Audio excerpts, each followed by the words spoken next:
Timoteo. It is Timoteo. Oh my word! What a goal! Where's Timoteo? Fabulous free kick.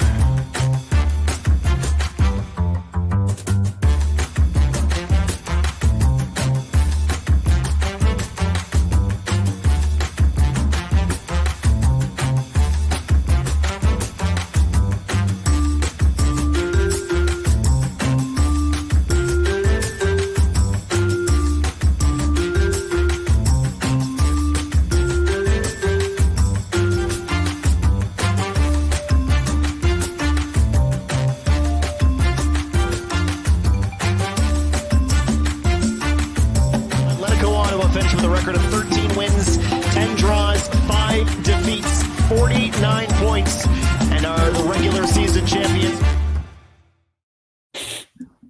Hello and welcome to a special edition of the CPL Newsroom Roundtable edition as we wrap up the regular season here in the Canadian Premier League. Christian Jack Mitchell-Tierney, Alexander Gangu-Rusick, Charlie O'Connor-Clark, and Benedict Rhodes were all here off the top. That's right, gentlemen. We have our semifinals set, and later in the show, we will preview a little bit of that as we get you set for the semifinals. First leg this weekend, one in Calgary as Cavalry take on Forge, and two, of course, on the Vancouver Island in Langford Pacific take on Atletico Ottawa. Today's roundtable, though, will be very special because we are going to, I think there might be a bit of controversy. We might have a little bit of divide and conquer here amongst ourselves, but we're going to put together our top 10 goals of the season. And if you're a regular on the show, you know more than anybody just how busy that has been in terms of, wow, what an amazing amount of goals we've had this season. So we've somehow come up to our top 10. And then we're also going to look back and pick our own 11. That's right, our best 11s. Charlie's already smiling. He's grinning. I'm ready for a fight. You're ready for this. Somehow we might try and put together a little bit of I don't know, our best 11 combined, depending. We haven't seen these, so depending on how close we are on all these as well. But this should be fun. Benedict, you good, man? How's things? Yeah, not bad. Looking forward to a big weekend in the CPL. Yeah. Charlie, how was Ottawa? You had a good weekend? Yeah, I loved Ottawa. It was great. Met a couple people who watched the show. That was fun. Nice. Yeah, excited to go back there. Good, buddy. Alex, are you out east or out west right now? I'm home for the week, so it's nice to head back, eat a lot of food. Yeah, It's always a good time. There you go. At least you got one West Coast team in the playoffs, right? So that's good. And Mitch, good to see you. How's things? Yeah, things are good. Like Benny said, really excited for playoff time. This is what it all kind of culminates in. So, yeah, we're about to find out, I guess, the seasons for a lot of these teams. Certainly are. All right, let's get into this. This is how we came up with our votes. I asked everybody here to come up with their top 10 goals of the season. And of course, as you've been aware, we've probably had, I don't know, 20 candidates for this out of our lists of all this, 20 different goals. But in the end, we went through a point system. Do you want me to tell you who was 11th, guys? Are you interested in that, or should we just go straight into 10th? Charlie? If 11th was in my top 10, I'll be really mad, but okay. I think it was, actually. So that's any reason to get Charlie mad is fine with me. So Chris Ensa's goal against Forge. Come on. Charlie and I had quite high, did not make the cut. What is wrong with you guys? Charlie already angry, not even 4 minutes in. So Didn't Chris even crack my Ensa, top 10. yeah, it didn't crack your top 10. Didn't crack Chris Ensa's goal against Forge, where he blasted in on the left. That's how good this was. Finished 11th. Ensa, who got robbed on Team of the Week this week as well. So bad week for him. So let's go with number 10. Let's roll the 10th goal of the season. And for that, we go to the final weekend. And that's right. Wes Timoteo's free kick was nominated on 4 out of 5 ballots. I'm going to put my hand up. Didn't make mine. Just going to tell you, I think the goalie should have saved it. But out of everybody, Charlie, you're not going to be mad because I think you ranked it higher than everybody else. You had it 8th. So tell me what you think about this goal. Yeah, I mean, I've really liked watching Timoteo all year, but it's a really well hit ball. I think that maybe you're right that it obviously does get a touch off the goalkeeper's hands there, which is to me sometimes makes a goal look cooler, to be honest, when it does hit the hands and goes up into the corner. And it's probably the longest distance free kick that somebody scored in a CPL this year, and I've always enjoyed a good set piece goal. I think this is probably the only set piece I have on my on my list. So I think Okay. if I was picking one, this was going to be it. And again, maybe recency bias because it happened over the weekend. But A reminder, it's not your list, mate. But anyway, carry on. Anyway, no, it was a great goal and a really good game as well. Good for FC Edmonton. It was a great way for them to end their season. Yeah, a great way for the season. You're right. They had some great goals this year, by the way. Another great Edmonton goal that was nominated by, I think, Benedict, Gabby Bitar's goal, the turn and shot against Cavalry, didn't make the top 10. I mean, this just goes to show you the standard that we're on this. Benedict, roll this goal again for me, and when you do, tell me what you thought of this, because this was your game as well. Yeah, I thought this was a fantastic goal. It doesn't get much better than one of our young Canadian players, impressing in that West Matilda did that all season long. And I also in my notes like kind of factored in the importance of the goal and the goal. Won FC Edmonton their 4th game of the year. They picked up a big result, and this goal was the one that secured the 3 points. So that reason I did weight a little bit heavier than they may have done for some other goals. I guess, Alex, it is. I mean, you had this in there as well. It is quite unique of a strike. No, you don't see many of these kind of goals. No, I mean, I think it was a good hit from distance. Those free kicks are tough. Like, there's so many times where it's almost frustrating. Like, players step up and you're just like, oh, he's going to slam into the wall or he's going to hit it 40 feet over. So just step up and get the dip. And Sirois a good goalie. Like, that's a quick goalkeeper getting over. So the fact that he even got a hand to it, I think, while maybe he could have saved it, if that's another goalie, maybe that's going straight in the net, and that's a whole different discussion. So I think it's just like a unique, well-hit free kick from a good spot. Yeah. Mitchell, what did you think of it? You had it ranked 9th, I look at your poll. Yeah, I just loved. I love the way it was framed. Like, he just comes off camera. Like, it just shows how much power there was in the strike. And I think he's almost a little hard done by. I'd love to see the back angle, like behind him, to see just the dip and swerve on that ball. Because I feel like there was a little bit of that might have served or might have fooled Sirois as well. But yeah, just an excellent strike. And again, just the distance on it. Even if the goalie guesses the wrong way, like, you have to get that perfect, or else he's stopping it. Right. All right, let's roll goal number 9. And for this, we go out west. And the 9th goal of the season goes to Gianni Dos Santos. And I'll start because I had it the highest. So I think one of the reasons why it gets here is, for me, I think I had it 6th. It wasn't on Mitchell or Charlie's ballot, I don't think. Alex and Ben had it in there. So we'll interrogate the two guys in a second why they don't put a goal like this in their top 10. But for me, this is the kind of goal that was just so special about the Canadian Premier League. Just watch how hard this is to score from that range, and then the curl and the dip and the power. By the way, shout out to Vala, who ended up conceding an unbelievably high percentage of brilliant goals this season. But Gianni Dos Santos comes in 9th. Alex, I know you cover a lot of Pacific games. I'm not sure if you were at this game. You can remind me in a second, but you have this on your list as well. What did you think of this? Well, I was at the game, and that's probably why it was so special, just because the press box is literally right behind where he shot. And I just remember him taking a touch, and he was like pretty much closer to us in the stands than he was to the goal. And to see him shoot, he's like, no, he's this is going like over the stand. So when it went in, it was just like, wow, like there was the expression I always use. It felt like he hit it from the parking lot, and it went into the top corner. So it was pretty unique strike, just the power, the swerve. We had the perfect angle to see it just flying in. You knew as soon as he hit it, okay, that was a special shot. And then when it went in, you're like, okay, that's a goal we're going to look back on fondly, because it was a big goal in the game too. That's one thing that's forgotten. Like, Pacific were losing because Sean Reyes scored another goal of the year candidate earlier in the game. Spoiler alert, I think we might see that one in a bit. So for him to draw back key points for Pacific, that you look back, this is drop points from Valor that may have cost them the playoff spots, because they're up 2-0 away to Pacific. So it was a special goal on many fronts. Yeah, great point. Just to put a bow on it, and we'll watch it one more time. Like, at the end of the day, like, this is what makes Pacific really special going into the playoffs. Players like this who can score goals out of nothing. And that's what, as they go into their game against Atletico Ottawa this weekend, that's what Carlos Gonzalez and his team are talking about, is how to stop the attacking players like that, right? So, we'll keep an eye on that and see what they're going to do in their semifinal. Who do I pick on first? Mitchell, you're not having this goal. Why?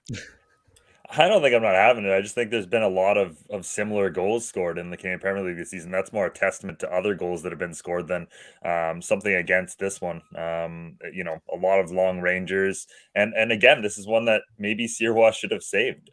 Tough to pick on him so early in this one, but 2 goals in a row where they get over his head. that was a rocket. I don't think many goalies are saving that shot. 'Cause that's the thing. Like, I don't know, maybe it's different because I was there live, but that thing was like foot net. Like, it was Yeah. ridiculous to describe. It was like, I don't know, maybe that Ronaldo strike against Porto in '08, like similar, where it just was foot net. And you're like, what the heck happened? The power on it is immense. Benny, I'll give you a take on this because you had it on your list as well. What did you think of it? Yeah, I kind of agree with Mitchell. Like there was a lot of goals like that. And I think if you're not including Gabby Bitar's one, you can't really include that one. I think there are two similar goals, just different corners. You know, long distance strikes. I think Santos was a little bit further out, but there were two similar goals. But I do agree that Santos was a fantastic strike, of course, and as you'll see many in this league. All right, I'm putting an end to this nonsense. Mitchell and Benedict just rubbishing this goal. It was absolutely amazing. The goal, he turns, Bitar turns and puts it in the corner. It's a nice finish. But as Alex says, to Santos, it's like he gets his driver out with his golf club and smacks it harder than you've seen any ball all season. Like, there's not many Canadian Premier League players who can hit a ball like that. So that's what I want. This is what we want, though. We want debate, and this is why we love it, right? So, Actually, I'll hop in. Funny story from that one, because Johnny, he was put in the press conference after the game, and there was a delay, so he was just sitting there, and we asked him, you're like, "Where'd you pull that out of?" And he was something along the lines. He's like, "I watched a lot of Ronaldo growing up," so I'm like, "That's why you wear the 7." He's like, "Yeah." So I'm like, "Do you do this in training a lot or something? Is this new?" He's like, "Yeah, I do it all the time." So his confidence after that goal was hilarious. So amazing. shout out to Johnny. He might have another one of those in his pocket in the playoffs. He did one in Costa Rica. Costa Rica. He did. That's what we love about him. All right, let's roll the 8th goal of the season, and I go back to my man Benedict on this one because this one was on a number of different ballots. All 4. I think Alex probably just missed it out on this one. But Benedict, you had this the highest third. This is a magnificent strike that hits the top of the perfect corner of the ball as well by Ali Musi recently in this month as well. Yeah, you just said no player hits a ball in CPL like that, and I think Ali Musi does exactly that in this goal. That's a perfect strike. He hits it perfectly right into the top corner. And again, as I said earlier, I kind of value the significance of a goal as well when I was voting, and this one was the one that won the game for Cavalry against a team that was directly fighting against them in the playoffs. Just eliminated Valor, and also Ali Musi, of course, a former Valor player himself. So for all those reasons, and obviously the beautiful strike itself, I think that's one of the best goals of the season. It's a great point by Ben on the timing of it as well, Charlie, because we know what the reaction was from Tommy Wilden Jr. after that goal and what that meant. It eliminated Valor and secured a playoff spot as well. And look, the goal in itself is special, but the moment around it makes it even better. Yeah, and I, like Benedict, also valued context when I was making my list as well. I think this is a really important goal in the season for Cavalry. They'd given up a few worldies in the weeks before this game, and you could tell it was kind of frustrating, Tommy. And eventually one falls for them, and this happens. I really love the part of this goal that I also love is the cross from Alarcon, right? Who kind of just wraps his foot around it off the throw-in, and then Musi kind of takes that really nice little touch to just drop it for himself in the perfect spot, and then just wrap it in the top of the goal. And it's just a really aesthetically pleasing goal all around. I'm not sure I would have put it third like Ben did. That's kind of insane, but again, it's a gorgeous goal here, and Ali Musi has had an unbelievable season in Calgary. Well, it's funny you talk about goals that you were put third. It works well. I'm just going to go right to the next one. Let's roll the next goal, and this was a goal that Charlie and myself both picked third. This is what we think is a special goal. Talk about context, talk about skill, and talk about a finish to win a match by one of the best players in the Canadian Premier League this season, much like Ali Musi. Sean Rea, enough of me, Charlie. What did you love about this one?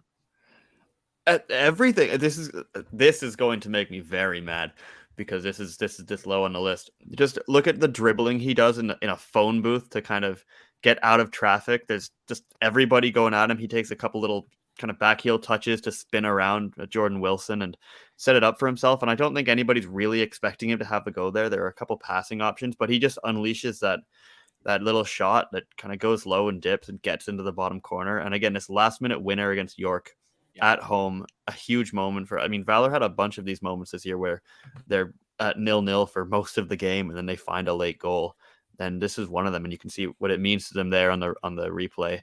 But just the footwork from Sean Rea is just outstanding here, and it's you know, a lot's been made of his creative ability and his ability to pick out passes this year and choose better moments to make those passes. But I think what's always made him a very, very special player is his ability to just destroy defenders like that sometimes and pull some magic out of a hat. That's one of my favorite goals of this season. Same. And I can't believe you guys aren't all on the same page. I'm with you, Charlie. It's an astonishing goal, and in another year, that's goal of the season. That's Yeah. how good. That's how good that is. We're going to get to 1 and 2 later, but that's how good that goal is. I'm with you. I was on commentary for that game as well, so I was just mind blown by the skill, the power of the shot, the way that he released it as well. My favorite Sean Ray goal. Not the last Sean Ray goal that you're going to see on this list. A big sigh of frustration from Charlie. But yeah, it's still a really good goal. And look, this is where we're at in the Canadian Premier League right now, that Charlie's mad that goal is 7. I'm really mad. You know what? We got amazing more goals. Let's roll in the next one. And for that, we go to number 6. And we go to Tim Hortons Field, and we go to Woobens Passius. And this was, I think, wow, one of the top goals of the year as well. But Alex, you ranked this 3rd on your goals. Explain. It's just the technique as a striker is just unheard of. That's the reason I said it so high. Because I mean, the strike itself is spectacular, but then you add in his supposed weaker foot. He didn't look so weak on that shot. The way he had to time it, when he strikes it, his back is facing his own goal. So to wrap your foot the way he did and just curl it into the top corner, I love the improvisation. I love the technique. I love the difficulty. It kind of ticked all the boxes I want to see. I think because of. Did we lose it? Oh, sorry, my mic unplugged there. But yes, my point stands there in terms of the technique and difficulty. Yeah, that's fine. Mitchell, over to you. You had this ranked really high as well. Yeah, I think a lot of the similar things that Alex said. I mean, to bend on the ball like that and turn on it and hit it with that power as well. Like, it's one thing to connect on a strike like that, but he's still pretty far out and he's still got to beat the keeper there. And there was multiple players in the box at that point, and he was the only one who was able to predict the bounce correctly and still get the time to turn on it. So I think there's a lot of the best of what Woobens Passius is as a player is exemplified in that goal. Yeah, that's a really good point. I like the way you described that. I was at that game. I was on the sidelines when that happened, and it was one of those where you instantly heard the ball go off the boot, and it's like, wow, and it was in the back of the net. So it's a great sound to that goal as well. By the way, talking of Woobens Passius, we're 10 minutes away from the nominations for the Under-21 Canadian Premier League Player of the Year. If you're watching live, we'll find out whether Woobens is one of them. And when that comes out, we will react here live on the show. Halfway through, let's go to the next goal and roll in who we think and who we voted for 5th overall. And this is a complete team goal. And we go back to earlier this season. That's right. The regular season champs lost a game at home by 6-1 by Vala. And this is a tremendous goal, a fantastic team goal, played out the back. Brett Levis plays a massive part in this and then cuts in on his right. And every time you need a special goal, you need that kiss off the woodwork. And that certainly was there as well. This was a great goal. Benedict, you had this ranked the highest. I think you had this 4th. What did you love about this one? Yeah, like you said, it was a fantastic individual effort from Levis, but it's also a fantastic team goal. Starts at the back and sort of slowly works the way all the way up the pitch. And in a game where Valor dominated so much, it wasn't a moment, I guess, where Ottawa sort of crumbled. Like, Ottawa defended this somewhat well, but it was also a fantastic effort from Valor to get up the pitch and put that in the back of the net. So I think obviously the strike at the end was the cherry on top, but from start to finish, it was just a well-worked goal. Yeah, you know what I love about this too is the audacity to roll the ball under his foot. Like, watch this touch coming up here in a second. This right here, he just rolls it over just to get to that right foot as well. And this was a game, obviously not a goal that won a game by any stretch, but it was certainly a goal out of nothing. Mitchell, you had this one high as well, but again, just this touch here is magnificent. Yeah, I'm a sucker for a good ball roll, and he pulled a couple of them on this play. I would debate Benny a little bit. I think I don't think the defending on this was excellent by any means. I think it was shocking. They gave him a lot of space. You'll get your time, Charlie. A lot of players diving in on this, but I don't want to take away from to have a run like that, to beat as many defenders as he did, regardless of what effort they're putting in is ridiculous at this level. So, and the strike to finish it off, I think that's the same thing with the Rea goal. Like, there's so much quality in the buildup, and then to finish it off like that takes a whole nother level of skill. So, an excellent goal. Yeah, we've showered Levi's with all the praise in the world. So over to Charlie to rubbish the goal and tell us why it shouldn't be there. I'm not going to rubbish it. I had it 10th on my list. I really love watching the goal from start to finish, watching Levi's, beat one defender, lay it off, body another defender, and then just absolutely cook Diego Espejo somehow, who's one of the best defenders in the league. True. But this goal has a bit of everything. But in context, again, this is at this point a 5-1 game. This is just a horrendously defended attack. Ottawa rarely get pulled out of position or bite on things like that. It's not characteristic of them.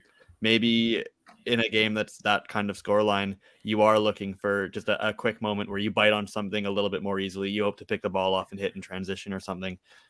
Very uncharacteristic of Ottawa to overcommit so much, to get beaten so much, and just to leave so much space as well to Levi's at the top of the box. That backline just keeps creeping backwards and backwards and backwards, and which is strange because you wouldn't necessarily expect a left-footed player like Brett Levi's to cut in like that and have it with his right foot, but that is what happens, and ultimately it is, again, a gorgeous, aesthetically pleasing goal, but I think a lot of that is very poor defending. Okay, well, for context, it is the first goal in the ballot with all 5 of us had it on the ballot. So the top 5 should be there. All have it in the ballot. So we have agreement there. And as you mentioned, it should be there. You're right. So that brings us to the next one. Again, another goal on all 5 of our ballots, but a long distance between some people voting it higher than others. And this one is Mateo Debrien's goal and one of the final days of the summer holiday for a lot of people. And it's a great left foot volley at the back post against Forge. And Mitchell, I think you ranked this the highest. So tell us what you love about this one. A bit of everything. I love the audacity to even try something like this in a critical game at the time for Valor. If you want to talk context, obviously it didn't end up being a big one in the end, but I think it, just the audacity to try it, the celebration, the timing on it has to be perfect for him to hit it across goal like that and beat the keeper. So I think there's so much skill involved in this goal, and the cross is quite good as well. It gives Debrien time to try this. And just to follow up, Mitch, you spent some time with him, didn't you, after this goal when he talked you through it? Mm-hmm. Yeah, I did. And, this is the kind of thing that he works on in his game. I mean, we've seen him score some excellent goals before. He scored one for Carleton last year. He's a player that has this in his locker. So I think that helps that as well. This clearly wasn't luck from him. This was a moment of skill, and that makes it all the better. There you go. Alex, a thought on this one? I think you had this in your top 5 as well as Benedict. What did you think, Alex? Again, I think Mitch does a great well of summing it up, but it's just the mix of creativity, improvisation. Those 2 skills in an attacker will always combine nicely. You kind of see the wheels turning in his brain so quickly about, oh, it's a great ball from Sean Rea. Like, oh shoot, I'm not going to be able to get ahead to it. Let's just throw my foot up, and then he throws his foot above his head and makes great contact, puts it in the corner. That's the sort of skill and improvisation you want to see from your forwards. And when it all comes together like that for in a moment of magic, it really just looks super aesthetically pleasing. Shout out to Mitchell, who I just realized when looking at this poll, actually his 1, 2, 3, 4 actually turned out to be everybody's 1, 2, 3, 4. So for that, Mitchell, we go to you next again, and let's roll goal number 3, who you ranked 3rd, and I think you actually ranked it the highest than everybody else, although it's quite high on everybody's ranking. Let's be honest, but you wanted it 3rd. Tell us about Sean Rea's goal. Another goal you spoke to him about this one as well. Yeah, for me, it's just the timing of this. He has to get it spot on. One, the technique to be able to chip Irving, who's out of his net, but nonetheless, you still have to be able to get the ball up and down over him. And there's so much pressure on him, and he's doing this at full speed. So to get the technique to dip it like he did is unbelievable, and such a demonstration of the quality of player Sean Rea is. And again, to even try something like this, to realize that, that time and space is closing down. So, hey, I'm just going to have a go here. It takes a special player to do that. Yeah, I liked his left foot touch as well that set it up, because he was he could have taken it a little bit earlier and I suppose done a bit of David Beckham versus Wimbledon, but he just went a little bit further, kicked it forward with his left foot, if you watch it in a second, just to get it out of the reach of the players at that point. That point, I think he believes he's going to kick the ball. And then obviously the strike is a fantastic one as well. Alex, were you there? You were there at this game, obviously, because it's the same one as Johnny DeSantis. What was the reaction like in stadium? That one was kind of like shocking. It was a whole sequence of events. I remember it pretty clearly. Pacific just had a corner, so everyone was up in the box. And then the ball just kind of fell to Sean Ray, and you're thinking like he had six guys around him. He's going nowhere. So you could kind of just, it was quiet in the crowd. They weren't expecting anything to happen. And then, like you mentioned here, you just look at the way he snakes away from everyone. He has Gianni DeSantis, who's a very fast guy, on his back. And then all of a sudden, you see him just peeling away. He just goes for it. And then you look over at Callum Irving, you realize he's off his line. Then you see the loop is perfect. And it was just kind of like a hush, like an awe over the stadium. Everyone's just kind of like, whoa, like that did not just happen. Like that's the remarkable thing. Again, there's 5 purple shirts around him when he goes for the attempt. He held them off. He went for it. It was just such a perfectly timed goal. It was a bit of great defensive effort and then just a moment of magic again from a player that seemingly every game he has 3 or 4 of those in his boots. Yeah, he certainly does. Excuse me, for those counting at home, I think that might be the 7th game, 7th goal out of 8, or maybe that Valor have been involved in here, either for or against in this top 10, which is uncanny, just ridiculous. Talking of which, let's go to number 2. Oh, it's Valor again, and it's the first game of the season, and it's Toby Washevsky. And that's right, number 2 and a goal. Let's be honest, when we saw this, I think everybody would have said, goal of the year. It's that good. It's that clean. It's a marvelous strike, and it was the first Sunday of the season. Toby Washevsky, who had a terrific season, let's be honest, for FC Edmonton, in the 94th minute of their home opener, does this against Valor. Charlie, we all had it second. No secrets here. What do you love about this one? Excuse me. It's just unbelievable that, again, we've used the word audacity a few times on this show, but my God. The first game of the season, 95th minute of the game, just to take the touch off his thigh and then just immediately go into the bicycle kick as if that's what he's planned the entire way, Toby. I mean, the cross from Wes Mateo is unbelievable as well, but this feels like a million years ago now, but I have a very distinct memory of that game and watching this and just laughing when it happened. Just absolutely losing my mind and being like completely not quite understanding what I just seen, because it just felt kind of out of context. It was just such a strange moment to see something that unbelievable, such a world-class touch. And we've spoken to Toby a few times about this goal after, and I genuinely do get the sense that he meant every single bit of this. The perfect touch off his thigh to set it up, which is just such a nice little touch. And then to get over it and do it like that. He said he'd scored 1 bike kick in Germany before. So this isn't, I guess, his first, but just a very, very impressive player on an Edmonton team that had some moments like this season. Yeah, it's fantastic. Absolutely marvelous goal. Every credit to him. And I was at Pacific getting them pre-game interviews ahead of their game against Forge when the game was being shown on the screen, but they just took it off right before that goal, I think. Which one of you guys was covering this game? Remind me. Me. Oh, it was you. Okay. I think it was me. Yeah, there you go. And that must have been your match report ready to go, and then he does that. Like, that must have been hilarious, Charlie, at that point. Yeah, it was like the first time that's ever happened that I wasn't really mad about it. Right. Because usually when a team scores a late equalizer or winner or something, and I'm just kind of grumbling under my delete.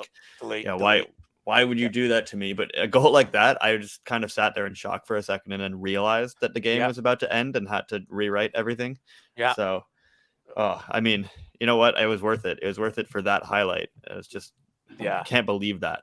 No. Talking to highlights, let's roll number 1, all unanimous again, and it's no surprise that the goal of the year for 2022 in the Canadian Premier League is by Balu Tabla at Cavalry, from goal by Balu Tabla out of nothing. Let's be honest. It's an absolutely remarkable goal.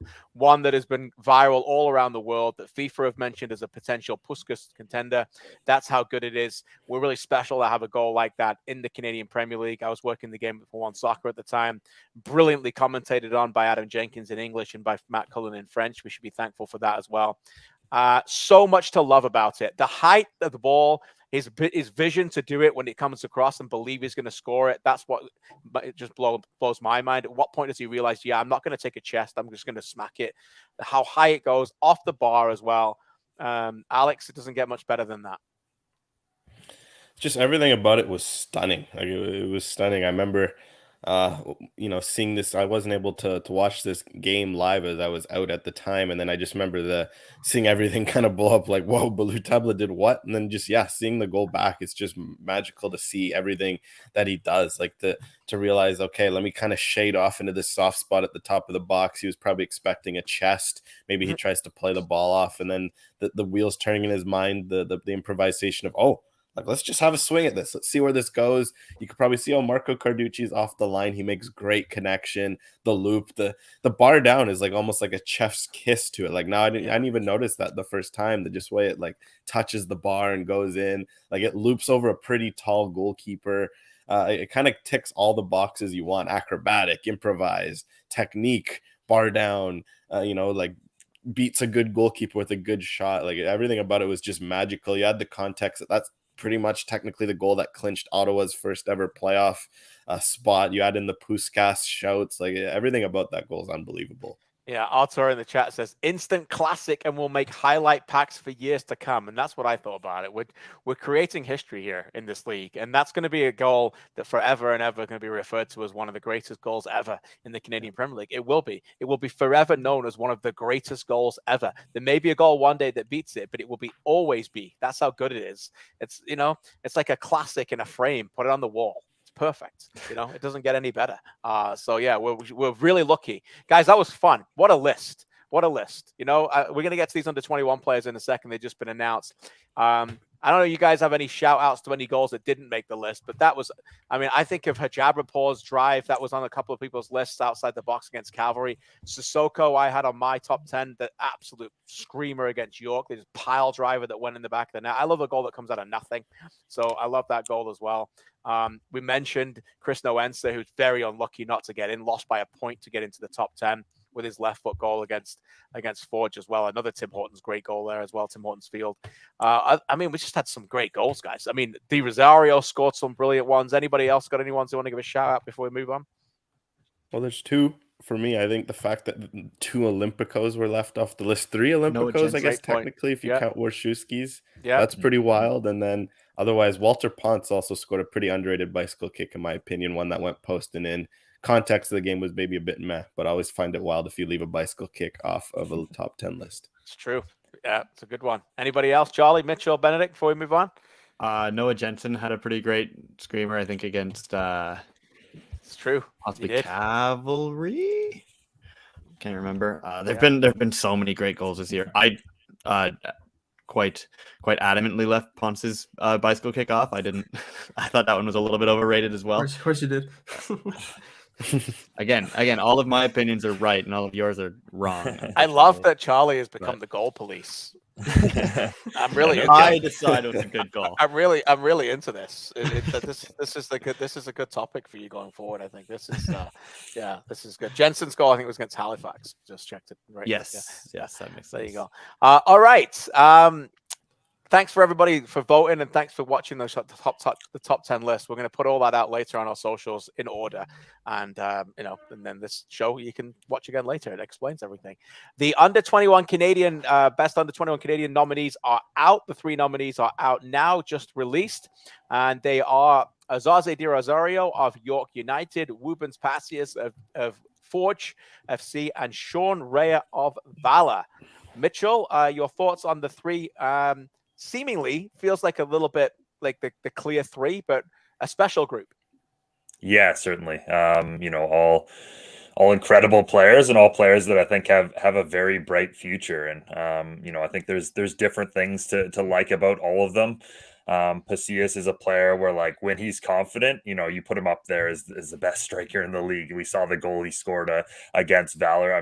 The quality to do that is something that is very special. Di Rosario has been consistent all year on a team that hasn't been very consistent. So I think that makes what he's done this year, finishing second in the Golden Boot, very impressive. And Sean Rea, again, someone who was all over that top 10 goal list, but that's just the tip of the iceberg for a player who creates chances, who broke the league assist record this year. All kinds of quality from him as well. So I think CF Montreal are getting a special player in him, and the Canadian Premier League, was delighted to be able to have him as part of our league this year. Yeah, I think at least a couple of you have written about the Raya Mihailovic comparisons as well in your analysis over the year, and I think you did a piece on it as well, HR.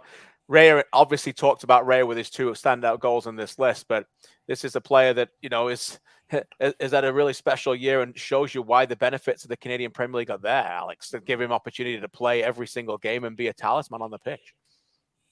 Yeah, you think about it, it's in the Montreal system as a number 10, it's such a hard position to break through. I think if you want a great parallel, would be a guy like Marco Bustos. We've seen his quality, we've seen his talent, but it wasn't really, he never got that consistent opportunity with the Whitecaps. And then, even on the second team, he'd do well. It wasn't till he's gone to the CPL and he's really shown through, but now he's a little older. A guy like Sean Ray is kind of getting that opportunity that a guy like Bustos didn't. And it's great because with Valor, he's under Phil DeSantos, he's gotten a chance to both, shine and show his creativity, but also learn the rigors of the pro game that maybe hold some of those guys back. And you learn the everyday lessons, you learn what it's like to travel, you learn of, okay, if you're going to play, you're going to have to defend. And I just love seeing all those kind of pieces tick together and how he's put together a season where, again, he's just controlling games. He's dominant, but also he's responsible. He's trustworthy. He's tracking back. He's kind of putting everything together. And I think that's what's so exciting, is to see when it comes together for a young player, how it all clicks for him. And now all of a sudden you can see he's just, 20 years old. You can see, okay, there's a path for him to really shine at higher levels. And that's exactly what you want to see. You want to see that developmental pathway so that when, say, in 5 years, Sean Rea, if he's doing the great things he appears to be destined to, you can look at, okay, the Canadian Premier League played a huge part in that development of him as an all-around great player, as we've seen this season. Yeah, let us know in the chat, anybody who's watching live, who do you think should win this award? Charlie, it doesn't seem that long ago that York United was scoring some goals in preseason, and the guy was listed as a trialist. That player turned out to be Azazi Di Rosario, and we should be all thankful that player turned out to be not only York United fans, but as a league, and obviously having Dwayne at these games, and obviously Adisa played on the weekend for Halifax, which was really special as well. But this is a young man that is carving out his own story away from the name, and he's been terrific for us this year in the league. Yeah, and I think that's the most important part to him, especially. We know that the name on the back of his shirt is a big one in Canadian soccer, and probably quite a heavy one to wear on your back if you're playing soccer in Canada. But to Asaze's immense credit, he's come in this season and been asked to do a lot as a young player for this York team, right? And especially on a team that at times really struggled in attack.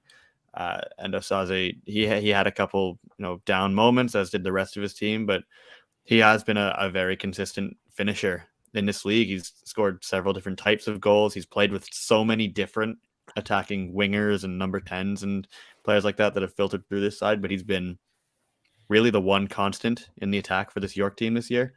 And I'm just really excited to see who takes it from here now that he's got this full professional season under his belt and seen what he can do in that context. And obviously there's a lot of room for him to grow and continue to improve his game.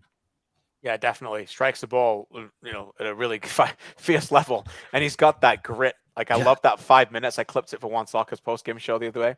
That 5 minutes between the goal being disallowed and the goal being scored, and then him getting almost sent off. And he just had that zone. I love that. He just had that fierceness of, I want to make sure I score a goal here, and I want to try and get this golden boot. And that was pretty good. And I think that's not quite what the ferocity is in the personality of Woobens Passius Benedict, but we know what the technical gifts he's got. Look, it's gone a bit cold right now, and I'm sure Bobby Smirniotis would love him to get hot again for these playoffs, but we would not rule that out. He just had one. I mean, he was named Player of the Month in the summer. He had a stretch there where he looked like he was the next big Canadian player who could get sold out of our league. Yeah, absolutely. He came from CF Montreal, and I think CF Montreal would like to have him in their team again. He's ruthless when he has a chance to finish, and like you said, he's a bit cold at the moment. But as we saw, I think it was June when he was the Player of the Month, and he was just finishing everything. We saw one of his goals in the top 10 there, and he's not afraid sometimes to just sort of snap off a shot whenever he has a chance instead of hesitating. Sometimes he's a little bit hesitant, but of late, but earlier in the season, he was just shooting everything every time he had an opportunity, and that led to some good goals. And we were talking about him, and he almost finished as a Golden Boot winner. Yeah, and we have to remember to bring context to this. I think Charlie and I were at the game when he made his debut. Like, he's been playing professional football at this level for like 12 months. Like, it's just remarkable, right? They were breaking down these players, and it's like, yeah, they've got big futures, right? But they're still so young, and so and need opportunities to continue to play. So, it was. I also like to see Wubens play the way he played on Sunday. It'll be interesting to see. I went to the game. They almost played with 2 split strikers. They played Poku as a 10, and Pacius and Welshman split strikers, running the channels a little bit more. It's a little bit more involved in the attack. So I thought he did good in that game as well. Okay, next segment of the show. We've all been tasked with coming up with our teams of the year. We might try and find some consensus. The way Charlie's moved on, it's probably not going to happen. I think this might be closer. We might be closer on this than in goals. Okay, nice. There we go. So Mitchell, why don't we start with yours? Let's move Mitchell over to my screen, and then we'll bring in Mitchell's best 11, and you can talk us through it, mate. Go ahead. Sorry, the definitive best 11. But I think first and foremost, goalkeeper Marco Carducci, excellent this season, excellent story as well. Just coming back from what he dealt with in preseason to tie the league for clean sheets with 10 with Tristan Henry. An experienced keeper.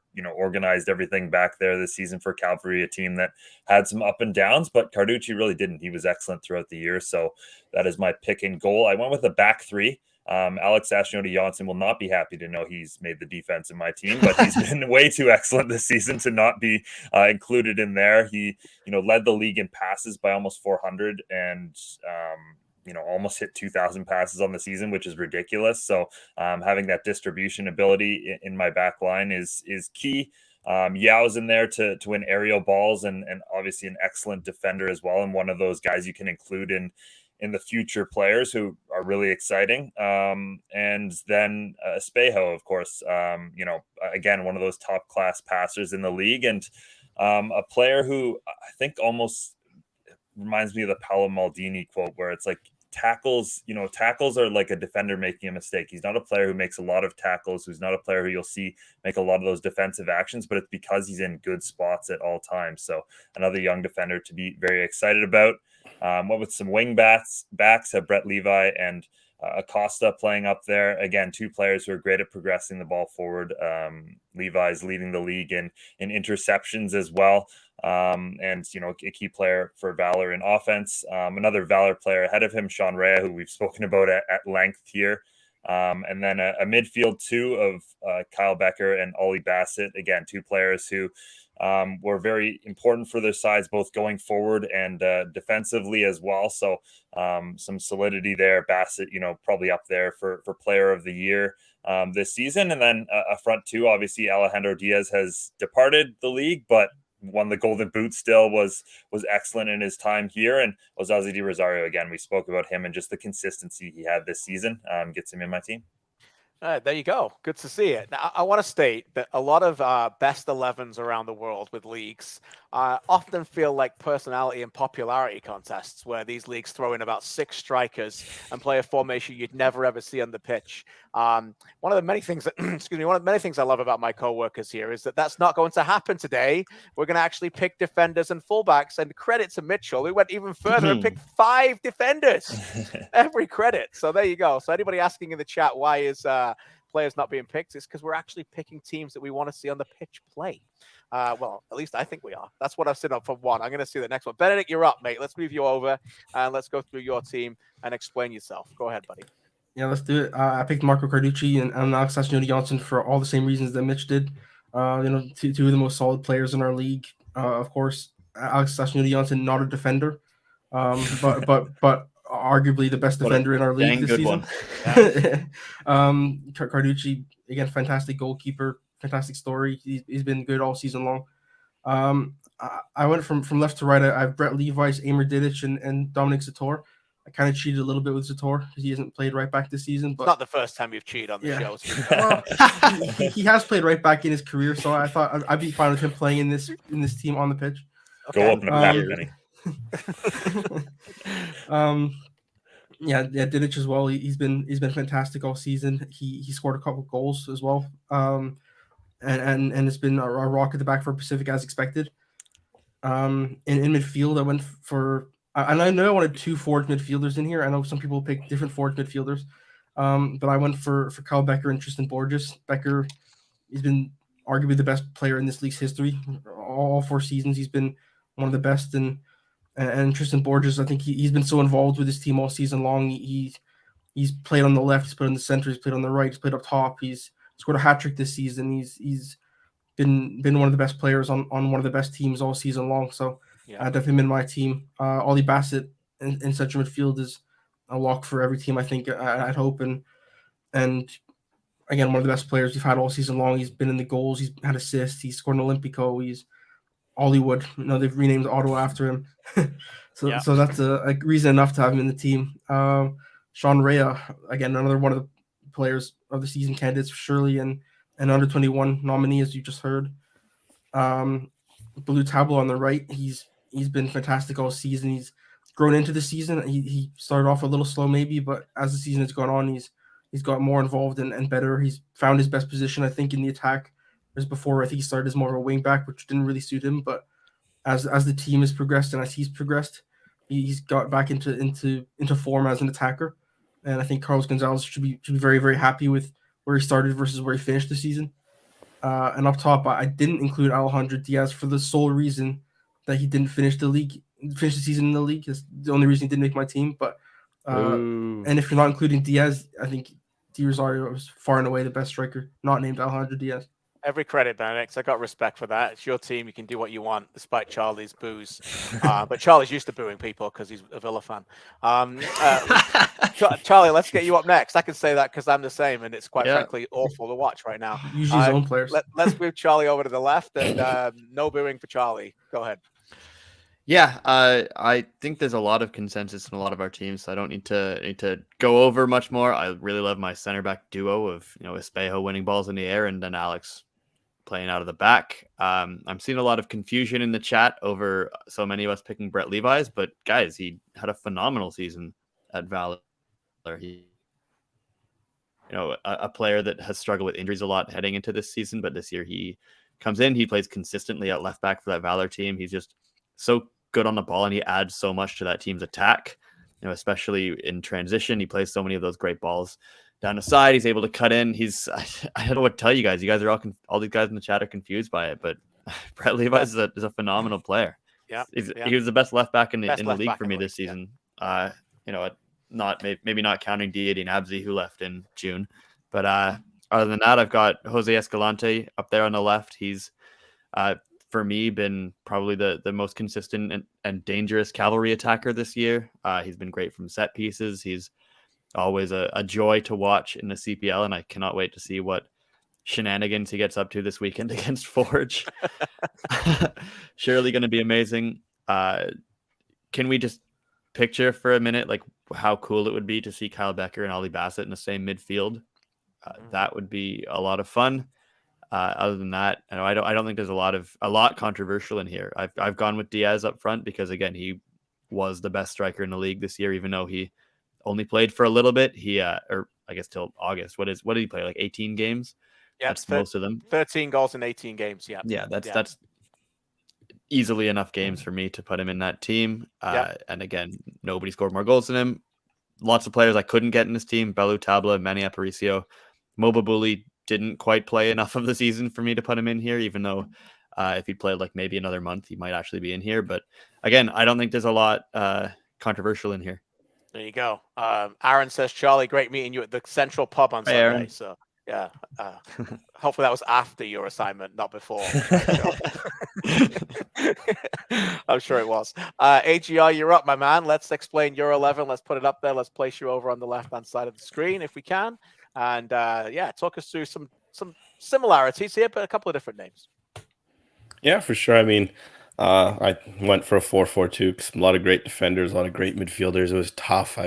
Took me a while. There's a lot of players I left, unfortunately, on the chopping block. But I think Marco Carducci in goal, pretty self-explanatory, just so solid all year long, consistent.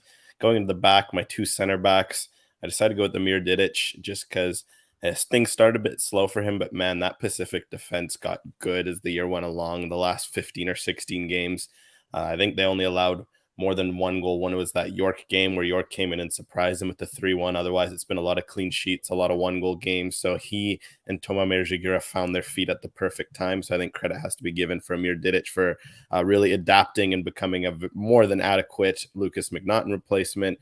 Otherwise, Krifa Yao, what he's done all year long on that cavalry defense that has been so solid at that age, just to consistently be rolling in and making the starts. I think credit has to be given to Krifa Yao for how just dominant he can be at times in his game, especially at that young age. Otherwise, at right back, I think Miguel Acosta, just loved the way he's played. The Alistair Johnston role, I guess, as it's now known across Canada, that right back, center back tweener where he can be so important in possession. He can push up, but he kind of makes that Ottawa defense click. And I think if you're going to have to give Ottawa credit as a defensive unit, you have to give Acosta credit, but you also have to give Maxime Tissot credit, which is why he made my team, just because the way he played as a left wing back, I think really tied a lot of Ottawa together because he was defensively responsible. He'd always be coming back, but also a big part was what he did going forward offensively. And he kind of just felt like he tied the team together, providing balance on both sides of the ball. And I will always give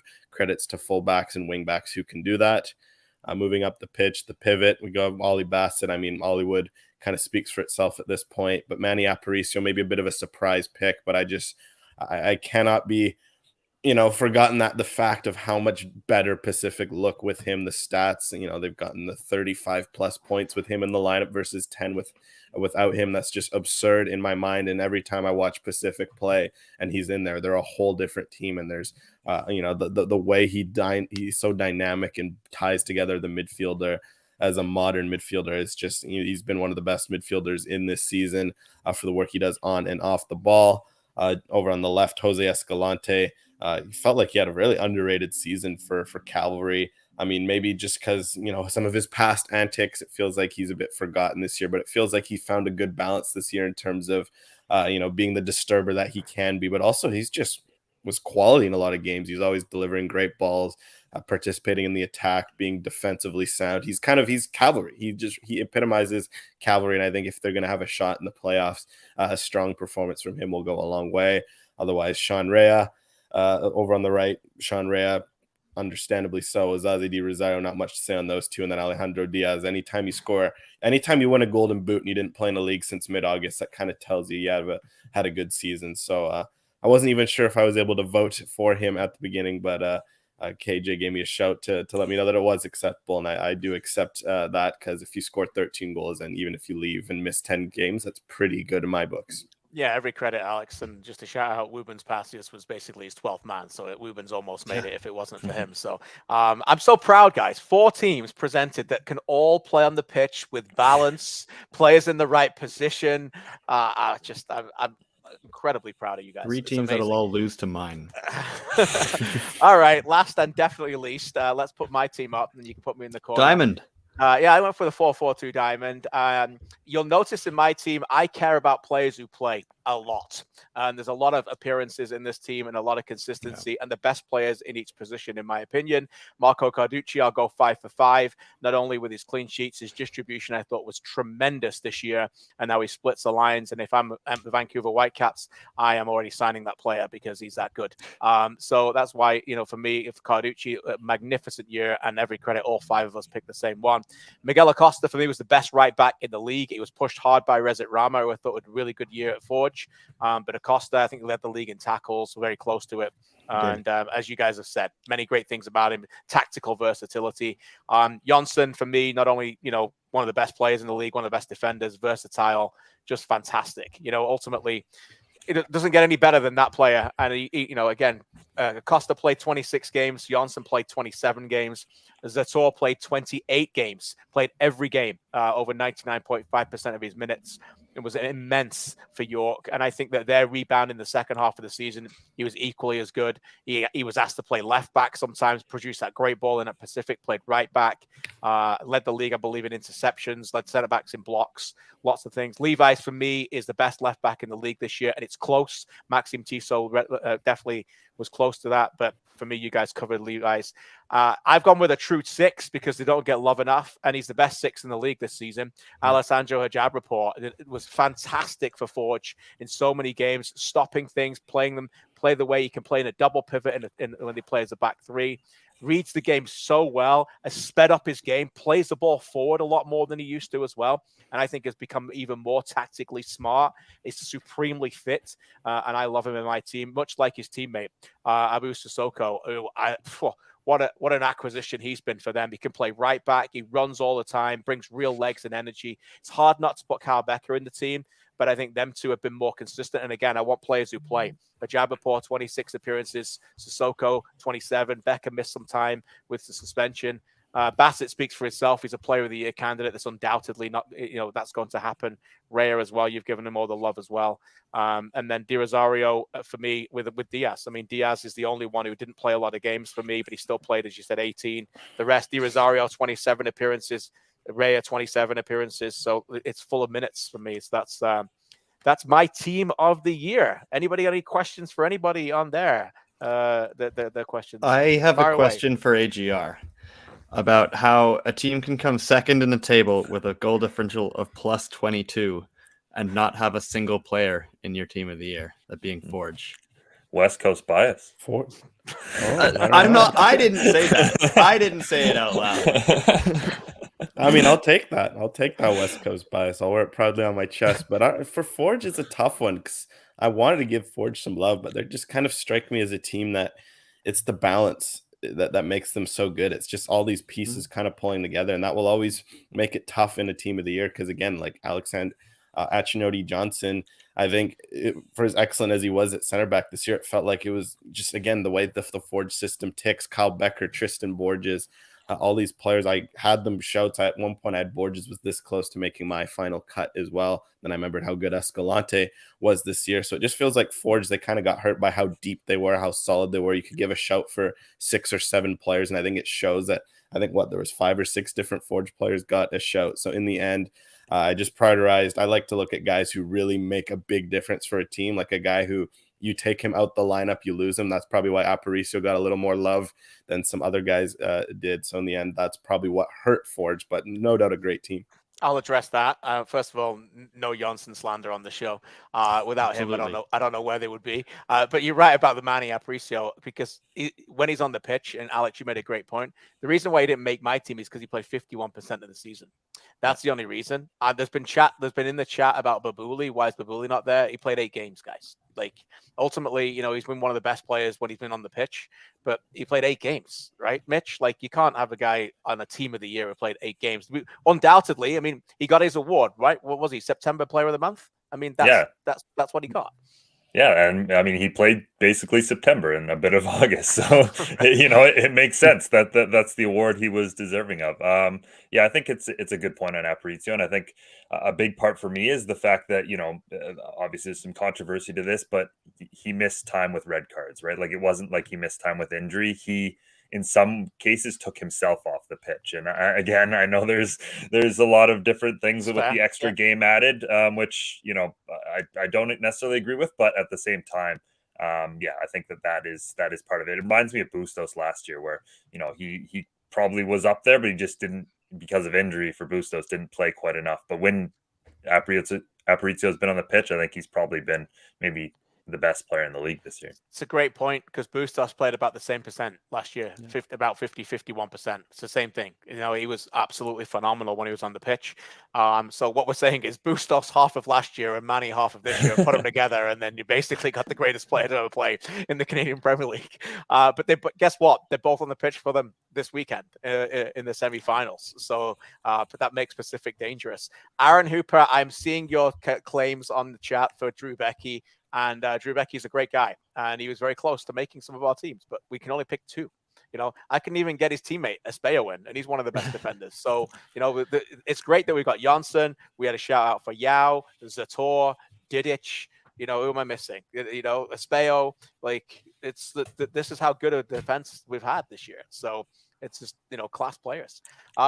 Before we finish, fellas, the semifinals are this Saturday out west for both of these games. As you can see here, they're the Eastern time zones of the kickoffs. Both are back-to-back on Saturday, 2 o'clock in Calgary, 4 o'clock on the island. It starts with boy, oh boy, one of the best rivals, if not the most bitter rivals in the Canadian Premier League. Cavalry against Forge, and then Pacific against Atletico Ottawa. I think to summarize, we've got 4 of you left. I'm probably going to give one of you each a team here to make a case of why they're going to get through this round. Benedict, let's start with you. Cavalry, what do you like about them? And as they head into this game against Forge, obviously they played this team 4 times already this season. They're very, very emotional games. Cavalry come in, obviously, after a great goal on the weekend in the 89th minute by Ben Fisk to secure a crucial victory. What do they need to do? What do you think are the reasons why, if they progress here, what's going to make them go to the final? Yeah, like you said, they always get up for this game. They know, and every time they play each other, people talk about 2019 and how going back to the first season, these two teams have played each other very hard all the entire time in the CPL. And Cavalry have a very strong defense. They have strong midfield. Their attack is clicking at the moment. Joe Mason scoring, Ali Musi scoring, Ben Fisk, and some of the depth is scoring. Marco Carducci and all 5 of our teams in goal. He can make a difference in net. I just think, Cavalry's maybe the deepest team in the CPL, along there with Forge, and those two are going to do battle. And I think, Cavalry could slightly edge it if their players all click at the level that we know they can click. It's a great point about how deep they are. It's something they've been saying on One Soccer all season. I kind of agree with it. I didn't get anybody else in my team of the year but Parducci, but that doesn't mean to say I didn't like the players. It was just Escalante's probably been the shining light, but they've all been at a level of a team, and that's what they need. You know what else is good about Cavalry this year is that I don't think too many people are talking about them right now, and I think that they might like that. This is the time for them, and as I said on One Soccer, if they're going to win it this year, they want a piece of Forge. What about going through Forge and beating Forge if they're going to do it? I don't think they want to win it and not get Forge. So this might be good for them. Talking of Forge, Mitchell, let's go to you. Forge come into this after a crucial 1-0 victory that secured home advantage in the second leg, although Andre Rampersad strike in the 90th minute almost turned it around and made them be the 4th seed. What needs to work here if Forge are going to get to another CPL final? I think the attack. I don't think it's been quite good enough or consistent enough towards the end of the season. You look at what they've done over the course of the year and their goal difference, it's obviously excellent. It's been incredible in moments, but it hasn't been always good enough. And I think, we look at a guy like Rubens Pasillas, who will be so important to that. They need Borges to be in his best position. And, I think we talked a little bit about how they set up against Halifax in that match, and we might see him as more of a number 10 going to these playoffs if they're going to follow that blueprint going to the playoffs. And I think that's an excellent spot for him. But I do think that that's what they need. They need that offense. But you look at the games that Forge have played this year outside of the Canadian Premier League. They've been to the Azteca. They've played Cruz Azul. They've played in the Canadian Championship final and lost on penalties. Like, it's something that Bobby Smirniotis will remind you of every time. They have that big game experience that these other clubs don't necessarily have, other than maybe Pacific this year. So they're always going to be up for it, and they're one of those clubs that believe that they can always take their game to the next level in crucial matches, and more often than not over the course of the Canadian Premier League's history, they've shown that ability. Yeah, they definitely have that experience unlike anybody else. To the other semi-final on the island, and that's back-to-back on Saturday, of course. Our West Coast man himself, let's go to him for Pacific. What's going to happen here if they're going to repeat and get to another final here, Alex?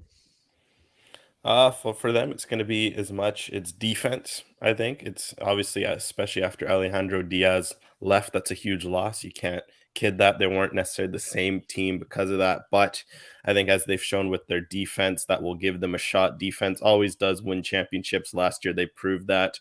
And then from there, it's just going to be timely goals and that championship mentality. I mean, last year when they won, they didn't necessarily win by blowing the doors off. They defended well, and it was Alessandra Hoja-Papor goal in the final, or it was Kunle Dadaluk with a bit of magic in the semis. So they've shown that they have that depth scoring. So I think for them, it's going to be defense. What helps is that they really love a big game. For them this season, it felt like almost these lulls in the season where what hurt them was, it's June, we just want to get to the big game. So it's no coincidence they shown when it was the beginning of the season, it was Forge, the spotlight was on them, or it's CONCACAF League, it's even Canadian Championship, while they lost to York, that was a fun, dramatic game where they had to come back late and had those heroic. So I think because of all those reasons, they're going to love. They've been waiting for this all year long. They finally got Manny Aparicio, Marco Bustos back. They've got a back four that's been as good as any over the last few months. Toma Merjigir, Amir Didic, Kunle Dadaluk, one of Nathan Mavila or Jordan Haynes. They've been doing the job, and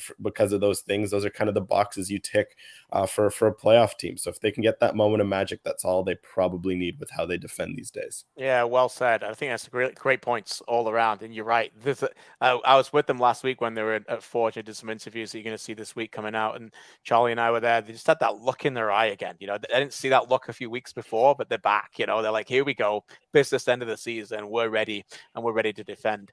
Let's go to our Glebe Central pub correspondent in Ottawa, Charlie O'Connor-Clark, with the masses in the chat ready to hear what he has to say.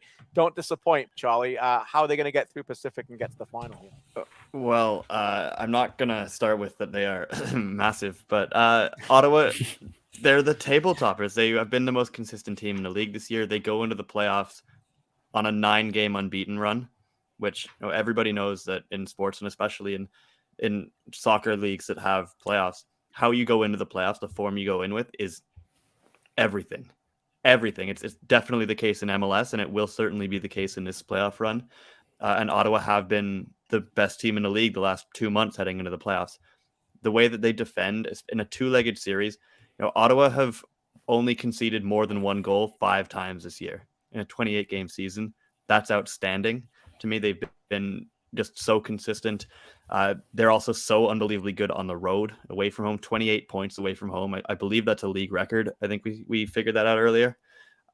So for them to go to Starlight Stadium this weekend to Pacific, they're set up so well to be organized, just really, really frustrate that Pacific attack, mark the front three of that team, maybe hit in transition, get a goal or two.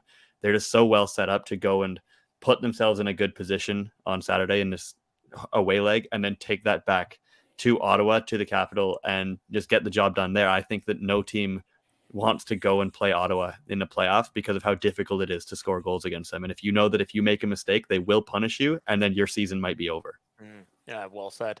I think all 4 of you put together real compelling cases, and that's what it's going to be like, right? And I think anyone would sit here and go, we're not going to be using the word shocked by a team getting to the final, because anybody can beat anybody here, particularly over 2 legs.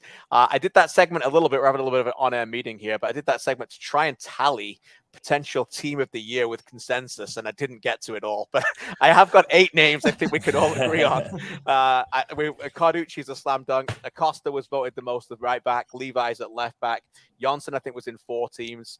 Bassett's in all of the teams. Rea, Diro, and Diaz. That's 8 right there. So I don't know, Benedict, if you want to throw up any more team names or if I'm forgetting anybody. Beck, how many votes did Becca get? Was he in 2 or 3? At least 3, I think. Has in mind too. Yeah, that's 3 then. That's 3. So Becca's in the team as well. So so we need another defender, and we need another attacking / midfielder, I think. I'm willing to compromise and concede Espejo for Yao, if that makes Yao and Espejo. It's Zatora the same as Yao, I think. Yao only made 1, didn't he? Or 2? Did he only make 1? No, he made 2. He was in mine Mitchell's. too, And he was in Alex. Zator was in mine and Benedict's. So we got 2 there. Then who else are we missing? Didic, was he in? Didic was also in 2 or 3. Didic was in mine as well. Didic was in 2, I think. All right, so this is the challenge. We have Didic 2, Yao 2, and that's the chat. One of those 3. 2. Oh, we all know who's going to win in the chat. So, they're going to vote for someone not a part of that. All right, Drew Becky. Look, there's 5 of us here. Let's see if we can get this down.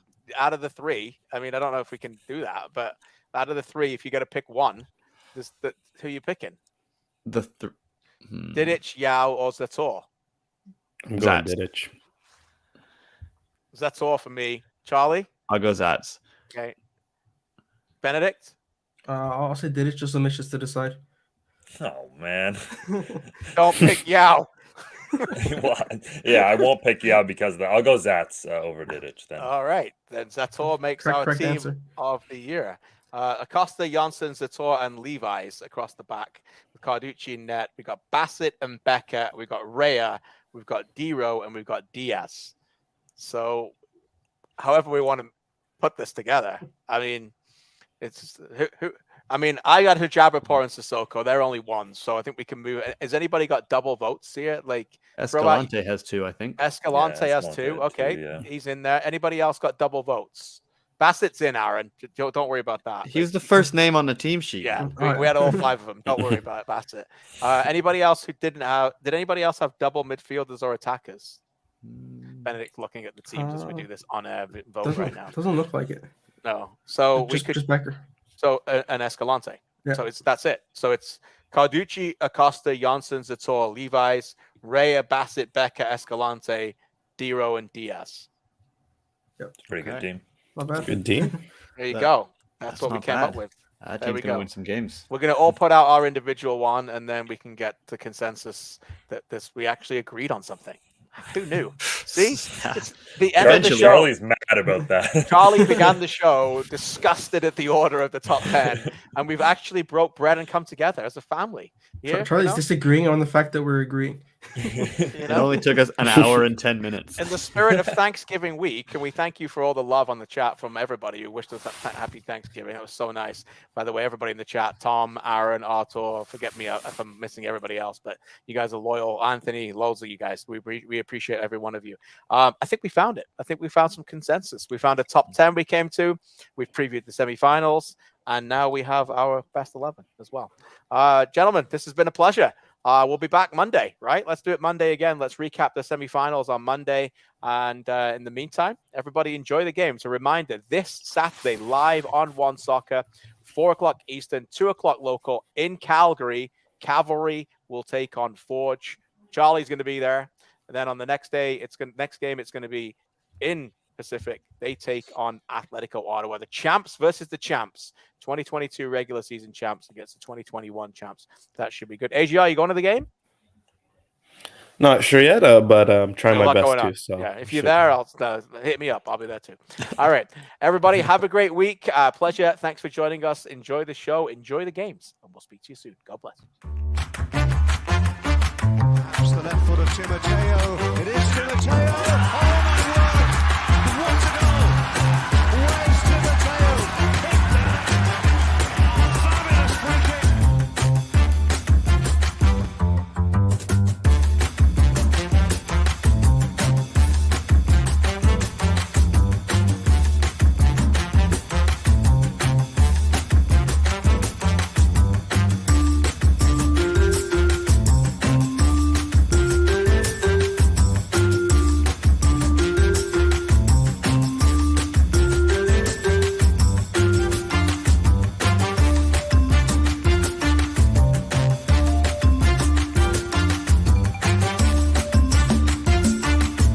Atletico Ottawa finished with a record of 13